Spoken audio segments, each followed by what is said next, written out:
Hello বন্ধুরা, কেমন আছো তোমরা সবাই? আশা করি সবাই বেশ ভালো আছো।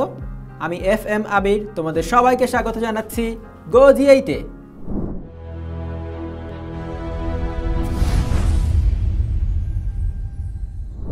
আমাদের আজকের ক্লাসে আমরা একাদশ দ্বাদশ শ্রেণীর উচ্চতর গণিত প্রথম পত্র বইয়ের সপ্তম অধ্যায় অর্থাৎ সংযুক্ত কোণের ত্রিকোণমিতিক অনুপাত অধ্যায় থেকে কিছু গাণিতিক সমস্যার সমাধান করব। তাহলে চলো বন্ধুরা, আর দেরি না করে শুরু করে দেই আমাদের আজকের এপিসোড। বন্ধুরা, বোর্ডে তোমরা একটি গাণিতিক সমস্যা দেখতে পাচ্ছ। এবার আমরা এই গাণিতিক সমস্যাটি সমাধান করব। এখানে আমাদের একটি প্রমাণ করতে হবে এবং সেটি হচ্ছে tan 70 degree is equal to tan 20 degree plus 2 Times tan 50 degree. এই প্রমাণটি করার জন্য আমরা লেফট হ্যান্ড সাইড থেকে শুরু করব। তাহলে এখান থেকে আমরা সমাধানটি শুরু করি।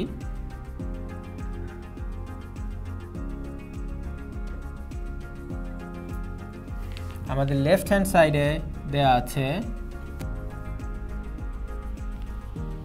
tan 70 ডিগ্রি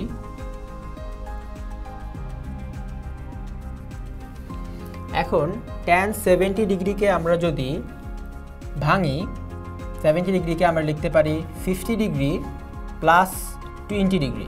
তাহলে দেখো ডান পাশেও কিন্তু 20 ডিগ্রি আর 50 ডিগ্রির ট্যানের মান বা এখানে বলা আছে tan 20 ডিগ্রি, এখানে বলা আছে tan 50 ডিগ্রি।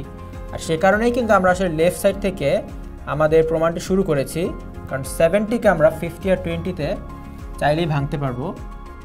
তাহলে এখান থেকে আমরা লিখছি tan 50 degree plus 20 degree.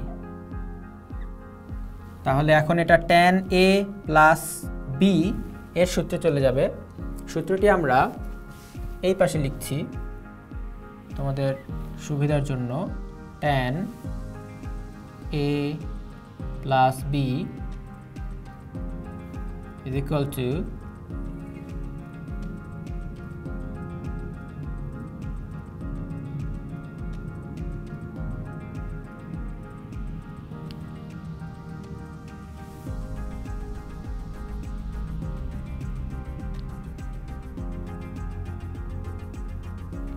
tan a plus tan b divided by 1 minus tan a into tan b। এই সূত্রটা এখানে আমরা ফেলবো। এখানে আমাদের a হচ্ছে 50, b হচ্ছে 20। তাহলে আমরা লিখে ফেলবো tan a মানে 50 ডিগ্রি প্লাস, কারণ এখানে প্লাস আছে, tan b মানে tan 20 degree divided by 1 minus this one into this one, tan 50 degree into tan of 20 degree। এখন আমরা কি লিখতে পারি দেখো, tan 70 ডিগ্রি থেকে আমরা আসলে এই জিনিসটা পেলাম। তাহলে আমরা প্রতিবার এখানে tan 70 ডিগ্রিটা লিখে আসা উচিত, কারণ আমরা আসলে এরকম একটা সমীকরণ প্রমাণ করতে চাচ্ছি। তাই এই সমীকরণের বাম পক্ষটাও আমরা বারবার করে লিখে আসব tan 70 ডিগ্রি। এখন আমরা একটা কাজ করি। এখন যদি আমরা এর নিচে আমরা জানি একটা এক আছে, যদি আমরা আর গুণন করে দেই, ক্রস মাল্টিপ্লিকেশন করে দেই এইভাবে, তাহলে দেখো এই 1 এর সাথে উপরেরটা যদি গুণ হয়ে যায় tan 50 প্লাস tan 20 চলে আসবে, এবং এখানেও কিন্তু tan 20 প্লাস tan 50 এরকম কিছু আছে, যদি এখানে একটা 2 গুণ আছে। তো সেই দুইটা কিভাবে আমরা আনতে পারি তা আমরা পরে দেখব। আগে আমরা ক্রস মাল্টিপ্লিকেশন করে দিলে মোটামুটি রাইট হ্যান্ড সাইডের মতো চলে আসে। তাহলে আমরা সেই কাজটি করে দেই। আমরা tan 70-র সাথে এই নিচের অংশটা গুণ দিচ্ছি। তাহলে tan 70 ডিগ্রি এই 1 এর সাথে গুণ হয়ে গেলে আমরা পেয়ে যাব tan 70 ডিগ্রি। দেন এই মাইনাস tan 70 এখন এটার সাথে গুণ হলে আমরা লিখব tan 70 degree into tan 50 tan 20, tan 50 degree into tan 20 degree, এবং 1 এর সাথে এই লবের গুণ করলে আমরা পেয়ে যাব, এটা আমরা নিচে সমান দিয়ে লিখছি, tan 50 degree plus tan 20 degree. আমরা জাস্ট আর গুণন করেছি বা ক্রস মাল্টিপ্লিকেশন করেছি। ওকে, এখন আমরা কি করতে পারি, দেখো বন্ধুরা, এখানে রাইট হ্যান্ড সাইডে ছিল tan 20 ডিগ্রি এবং 2 tan 50 ডিগ্রি, এখানে আছে tan 50 ডিগ্রি। তার মানে লেফট হ্যান্ড সাইড থেকে কোনোভাবে একটা tan 50 ডিগ্রিকে আমরা যদি রাইট হ্যান্ড সাইডে নিয়ে আসতে পারি তাহলে কিন্তু 2 tan 50 ডিগ্রি আমরা পেয়ে যাব এবং tan 70 ডিগ্রি কিন্তু এখানে অলরেডি পেয়ে গেছি। তার মানে এই জায়গাটুকু থেকে আমাদের জাস্ট একটা মাইনাস tan 50 ডিগ্রি বের করতে হবে, যেটাকে আমরা রাইট সাইডে আনলে প্লাস tan 50 ডিগ্রি হয়ে যাবে, ফলে 2 tan 50 ডিগ্রি আমরা পেয়ে যাব। এই পোর্শন থেকে আমরা মাইনাস এই tan 50 ডিগ্রি বের করতে চাই। তাহলে এখানে আছে tan 70 ডিগ্রি, এখানে আছে tan 20 ডিগ্রি, এই দুটোকে গুণ করে আসলে 1 বানাতে হবে। দেখি আমরা সেটা কিভাবে বানাতে পারি। আমরা যেটা করতে পারি, tan 70 কে আমরা লিখতে পারি, একটা মাইনাস চিহ্ন, সমান চিহ্ন না, মাইনাস চিহ্ন, tan 70 ডিগ্রিকে আমরা লিখতে পারি tan 70 কে আমরা নিশ্চয়ই লিখতে পারি 90 - 20 মানে 70 degree into tan 50 into tan 20 degree, এবং এখান থেকে আছে equal to tan 20 degree plus tan 50 degree. আমরা এটাকে একটু ঘুরিয়ে লিখলাম কারণ আমাদের এখানেও tan 20 ডিগ্রিটা আগে লেখা আছে।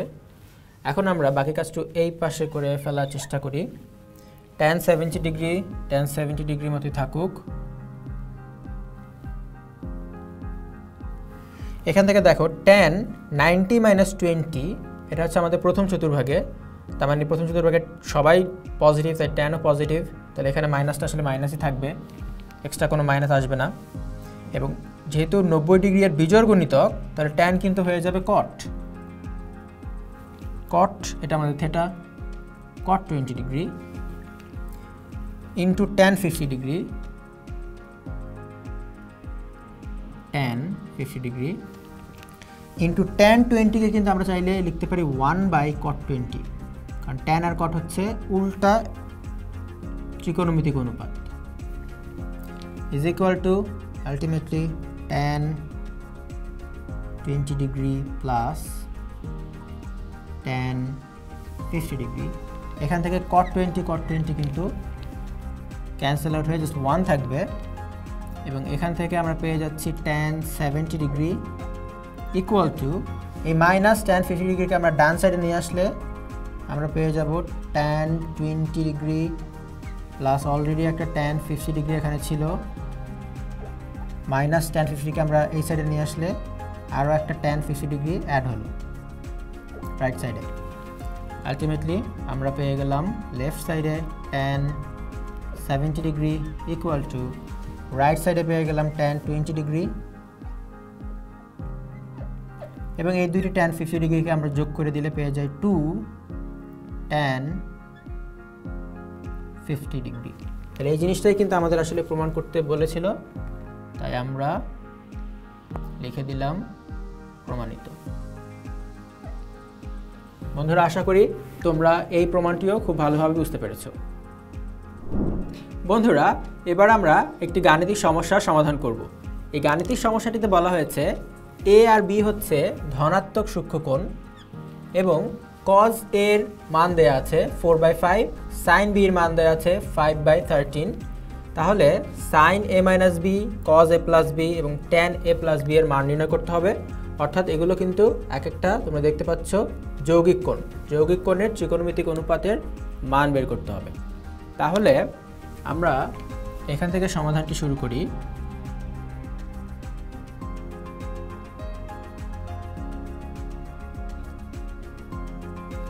প্রথমে আমাদের দেয়া আছে cos a সমান 4/5 এবং cos এই অনুপাতটি মানে হচ্ছে ভূমি বাই অতিভুজ, তাহলে 4 হচ্ছে আমাদের ভূমি এবং 5 হচ্ছে আমাদের অতিভুজ।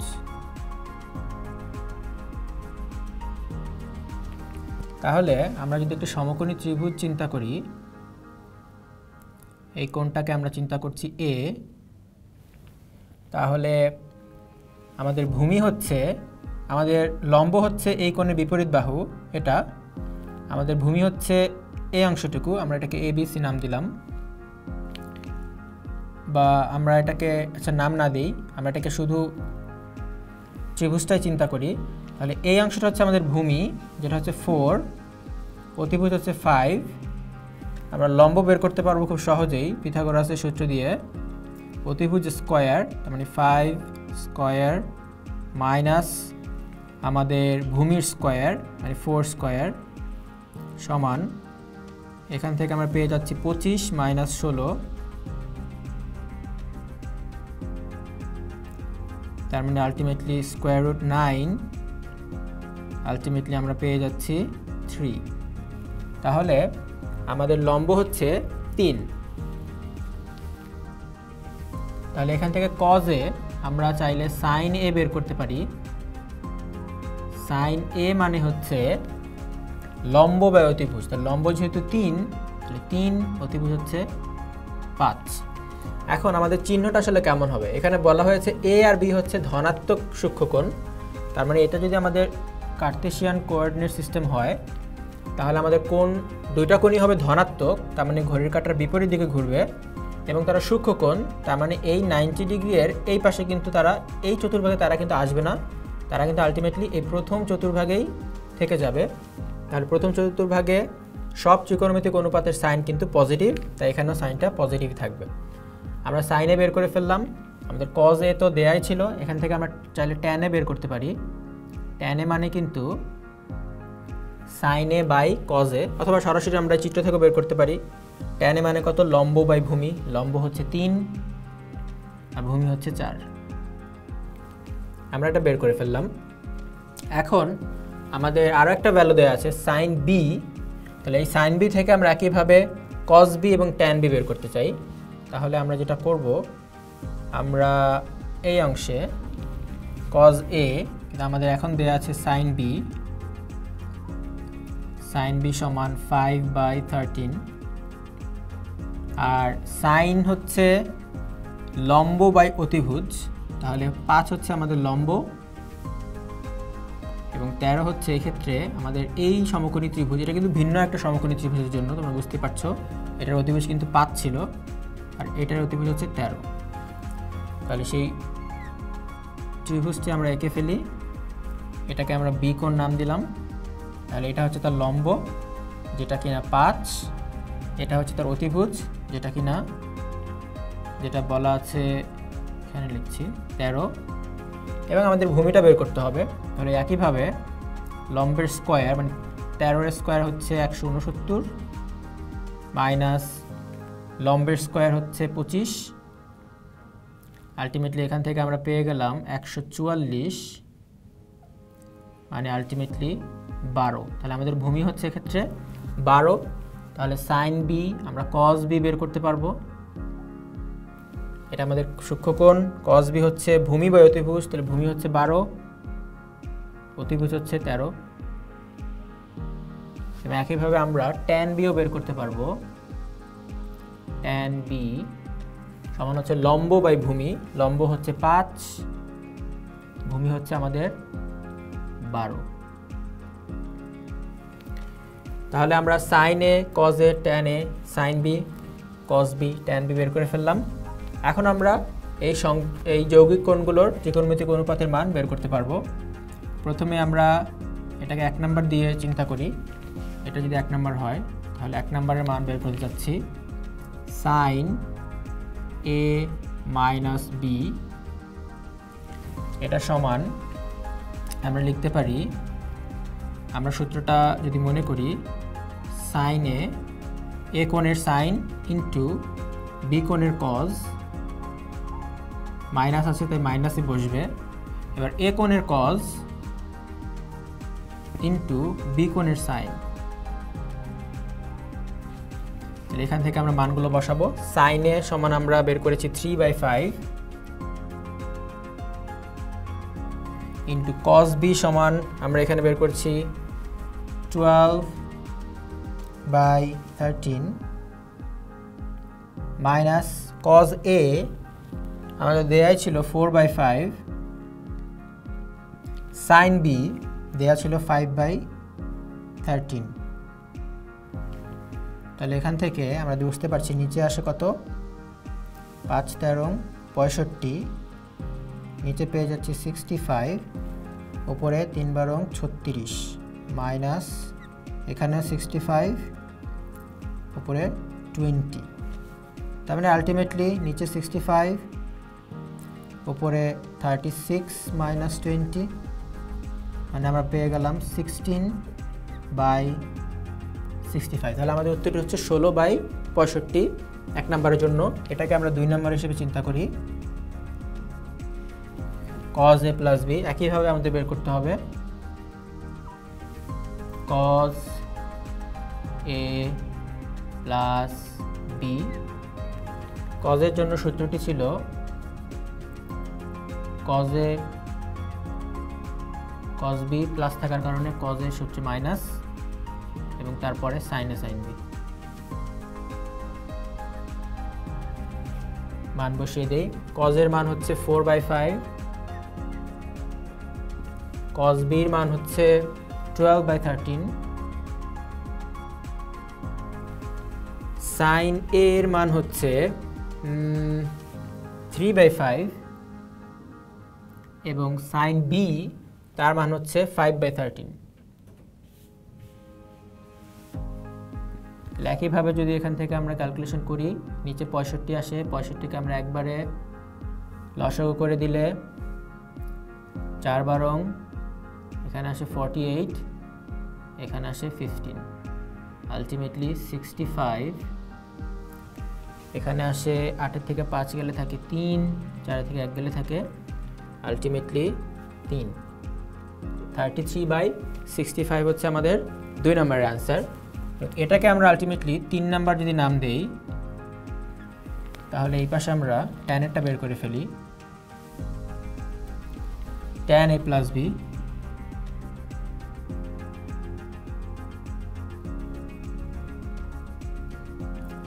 এখান থেকে আমরা লিখতে পারি tan A প্লাস আছে তাই এখানে প্লাস বসবে, tan B divide by 1 minus tan A tan B। tan A এর মান আমরা পেয়েছি 3/4 প্লাস tan B এর মান আমরা পেলাম 5/12 divide by 1 minus tan A হচ্ছে 3/4, এটা হচ্ছে 5/12। এবার এই অংশটুকু যদি আমরা সিম্পলিফাই করি তাহলে tan A প্লাস B এর মান আমরা সহজেই পেয়ে যাব। বন্ধুরা, আশা করি তোমরা এই গাণিতিক সমস্যাটির সমাধান খুব ভালোভাবে বুঝতে পেরেছো। বন্ধুরা, আশা করি আমাদের আজকের এপিসোডটি তোমরা খুব ভালোভাবে বুঝতে পেরেছো। পরবর্তী এপিসোডে নতুন কিছু নিয়ে তোমাদের সামনে হাজির হব। সে পর্যন্ত ভালো থেকো, সুস্থ থেকো এবং অবশ্যই গো G8 এর সাথেই থেকো।